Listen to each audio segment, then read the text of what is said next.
Hello दोस्तों, स्वागत है आपका फार्मेसी क्लासेस में। इस वीडियो में हम आपको बताएंगे, अगर आप डी फार्मा सेकेंड ईयर में हैं, आप यूट्यूब पर सर्च करें कि बायोकेमिस्ट्री एंड क्लिनिकल पैथोलॉजी में कौन से चैप्टर इम्पोर्टेंट है या उसके उस चैप्टर में कौन से टॉपिक जो ज़्यादा पूछे जाते हैं, जो हमेशा पूछे जाते हैं, जो पूछे गए हैं, कौन से टॉपिक हैं। इस वीडियो में हम आपको संपूर्ण डिटेल इस वीडियो में हम बताएंगे कि 5-6 मिनट वीडियो होने वाला है। इस वीडियो को आपको देखने के बाद आप जितना मैं बता रहा हूँ उतना आप अगर पढ़ लेते हैं तो 100% आप पास भी होंगे, अच्छे नंबर्स भी लाएंगे। तो वीडियो को पूरा ध्यान से देखिएगा। चलिए शुरू करते हैं। सबसे पहले हम चैप्टर फर्स्ट के बारे में जान लेते हैं। तो चैप्टर फर्स्ट का नाम है इंट्रोडक्शन टू बायोकेमिस्ट्री। तो बायोकेमिस्ट्री में इसमें ज़्यादा पूछा नहीं जाता। जैसे आपने सेल के बारे में पढ़ा है तो उसके सेल और उसके जो भी कंपोनेंट होते हैं ये पूछा जाता है, ज़्यादा नहीं पूछा जाता। स्कोप क्या होता है बायोकेमिस्ट्री का, ये ज़्यादा पूछा नहीं जाता, लेकिन आपको एक बार हल्का सा देख लेना है। जबकि आपका सेकंड चैप्टर मोस्ट इंपॉर्टेंट है।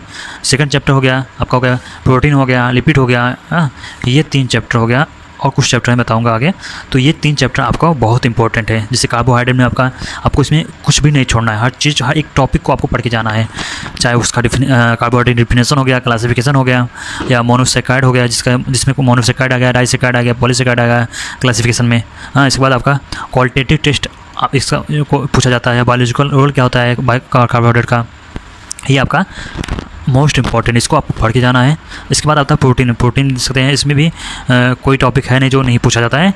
इसमें हर एक टॉपिक यहाँ पे देख सकते हैं इंपॉर्टेंट है। आपको यहाँ पे देखें, यहाँ पे टिक लगा है 3, 4, जो ज़्यादा पूछा गया है, फिर 4 लगा है, जो कम पूछा गया है 3 लगा है। लेकिन देख सकते हैं ये भी इंपॉर्टेंट चैप्टर है, आपको पढ़ना है प्रोटीन। तो इसके बाद लिपिड आएगा। लिपिड में आपको जैसे कुछ नहीं पूछा जाता है, बहुत कम पूछा जाता है। जैसे आपका लिपोप्रोटीन के बारे में कम ही पूछा जाता है, लेकिन आपका लिपिड के बारे में पूछा जाता है, उसका क्लासिफिकेशन के बारे में पूछा जाता है। डिफिनेशन हो गया, क्लासिफिकेशन हो गया, विद एग्जाम्पल आपको याद करना है। इसके बाद स्ट्रक्चर उतना नहीं पूछा जाता है। एंड जैसे प्रॉपर्टीज़ ऑफ ट्राइग्लिसराइड्स, जैसे ऑयल एंड फैट्स हो गया, इसका ये ज़्यादा नहीं पूछा जाता, इसलिए मैंने यहाँ पे टिक नहीं लगाया, क्योंकि ये बहुत क्लियरली क्वेश्चन पूछा गया है। लेकिन ये जो टॉपिक है ये बहुत बार पूछा गया है। हर एग्जाम में इसका इस चैप्टर से 1 या 2-3 क्वेश्चन रहता ही रहता है, चाहे 5 नंबर का, चाहे 3 नंबर, चाहे 1 मार्क्स में रहता है। तो देख सकते हैं आपको चैप्टर 5 में न्यूक्लिक एसिड हो गया।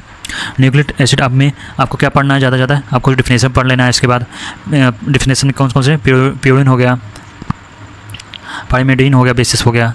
इसके बाद कंपोनेंट्स ऑफ न्यूक्लियोटाइड्स हो गया, क्या होते हैं, न्यूक्लियोसाइड्स क्या होते हैं, विथ एग्जांपल आपको पढ़ लेना है। फिर स्ट्रक्चर आपको इतना ध्यान नहीं, लेकिन आपको हल्का सा देख लेना है कि स्ट्रक्चर कैसे बनता है। अगर आप याद कर लेते हैं बेटर हो जाता है, क्योंकि कभी अगर पूछ लेता है तो आपका चांसेस होगा 3 नंबर में पूछा जाता है, ज़्यादा 3 नंबर में पूछा जाता है स्ट्रक्चर।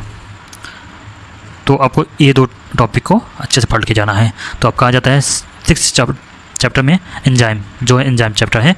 इसमें आपका डिफिनेशन हो गया, properties and IUB and EMB classification हो गया। ठीक है, फैक्टर अफेक्टिंग एंजाइम एक्टिविटी, जो भी फैक्टर क्या कौन से फैक्टर एक्टिविटी, जो भी फैक्टर कौन से फैक्टर जो अफेक्ट करते हैं एंजाइम को काम करने से। तो ये हो गया, ये आपको अच्छे से पढ़ लेना, क्योंकि ये जब मैंने पेपर दिया था तभी पूछा गया था, उसके अगली बार भी पूछा गया था, मैं एंजाइम के बारे में पूछा गया था। तो यहाँ पे देख सकते हैं ये क्वेश्चन अगली बार पूछा गया था। उस वीडियो का लिंक मैं, जो PYQ है 23 और 24 का, उस वीडियो का मैं लिंक डिस्क्रिप्शन और आई बटन में दे रहा हूँ, आप देख सकते हैं। आप देख सकते हैं कि कैसे प्रकार से बायोकेमिस्ट्री में क्वेश्चन पूछा जाता है। तो इसका हो गया फिर therapeutics and pharmaceutical importance of enzymes. तो क्या थेरेप्यूटिक्स एंड फार्मास्यूटिकल इंपॉर्टेंस होता है कि एंजाइम का हमारे शरीर पर, तो ये आपका इंपॉर्टेंट हो जाता है, क्योंकि ये ज़्यादा बार पूछा गया है। तो इसके बाद आपका चैप्टर आता है 7, जिसमें होता है प्रोटीन चैप्टर है। प्रोटीन में आपका डिफिनेशन पूछ लेते हैं, क्लासिफिकेशन पूछ लेते हैं, ज़्यादा इंपॉर्टेंट नहीं है।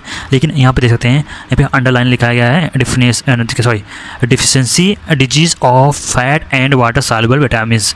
जो भी कमी होती हैं, रोग होते हैं, फैट हो गया चाहे वाटर सॉल्युबल विटामिन्स में से कौन से रोग होते हैं, ये आपको पढ़ लेना है। कि शॉर्ट फॉर्म पढ़ लेना है, कि टॉपिक एक हेडिंग पढ़ लेना है। जितनी भी हेडिंग आपको याद कर लेना है उसके अंदर आप बना के लिख सकते हैं।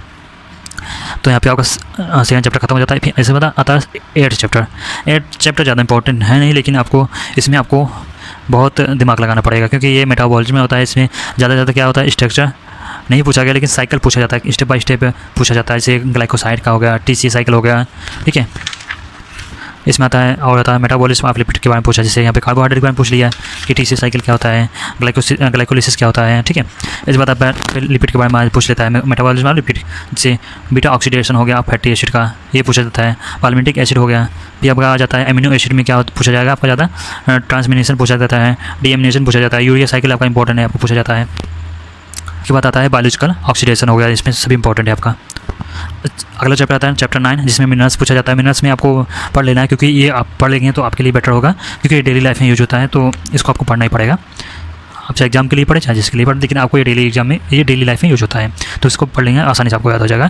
तो यहाँ पे आपका 10 चैप्टर आ जाता है वाटर एंड इलेक्ट्रोलाइट्स के बारे में, जिसमें हो गया डिस्ट्रीब्यूशन हो गया, फंक्शन हो गया of water in body, body में कितना % पानी होता है, ठीक है, क्या काम होता है बॉडी का, वाटर का बॉडी में, water turnover in and balance, मतलब कितना हमारा टर्नओवर होता है हमारे बॉडी में, कितना रिक्वायरमेंट होता है, कितना वो यूरिन के माध्यम से निकाल देता है पानी, कितना आपका स्वेटिंग से निकलता है, ठीक है, कितना यह निकलता है, तो पानी का टर्नओवर और बैलेंस पूछा जाता है। तो यहाँ पे electrolyte composition of the body fluids, dietary intake in of electrolyte and electrolyte balance, ये आपको इंपॉर्टेंट है। ये देख सकते हैं यहाँ पे 3 यहाँ पे टॉपिक है, ये इंपॉर्टेंट है। फिर आपका लास्ट में आ जाता है यहाँ पे और रिहाइड्रेशन थेरेपी, ये टॉपिक इंपॉर्टेंट है, आप देख सकते हैं। और रिहाइड्रेशन थेरेपी मतलब ORS होता है जो ना, ORT से पूछा जाता है। इस बात आता है 11 चैप्टर में इंट्रोडक्शन टू बायोटेक्नोलॉजी, यानी 1 घंटा क्लास है, देख सकते हैं आप यूट्यूब पे किसी भी सर्च करके देख सकते हैं, 1 घंटा क्लास से ज़्यादा नहीं है, ठीक है। आप इसको पढ़ लीजिएगा, एक बार ब्रीफ में पढ़ लीजिएगा। इस बात आता है चैप्टर 12 आ जाता है। चैप्टर 12 में आपका ऑर्गन फंक्शन टेस्ट हो गया, जिसमें आपका आपने पढ़ा था किडनी फंक्शन टेस्ट हो गया, ठीक है। इस बात लीवर फंक्शन टेस्ट हो गया, ठीक है, लिपिड फंक्शन टेस्ट हो गया, लिपिड प्रोफाइल हो गया, ये हो गया। इसके बाद आपका 13 चैप्टर आ गया introduction to pathology of blood and urine, जो पैथोलॉजी होता है ब्लड एंड यूरिन का, कैसे इसमें ल्यूकोसाइट का क्या काम होता है, ठीक है, प्लेटलेट का, उसकी कमी से हमारे शरीर में कौन कौन से रोग हो जाते हैं, ठीक है। यहाँ पे जैसे लिम्फोसाइट्स हो गए, और यहाँ पे पूछा जाता है normal and abnormal constituents of urine and their signification, यानी 1 और 2 टॉपिक आपका इंपॉर्टेंट है, इसको आपको पढ़ के जाना है। तो दोस्तों वीडियो पसंद आए तो लाइक कीजिएगा, चैनल पर नहीं तो चैनल को जरूर सब्सक्राइब कीजिए।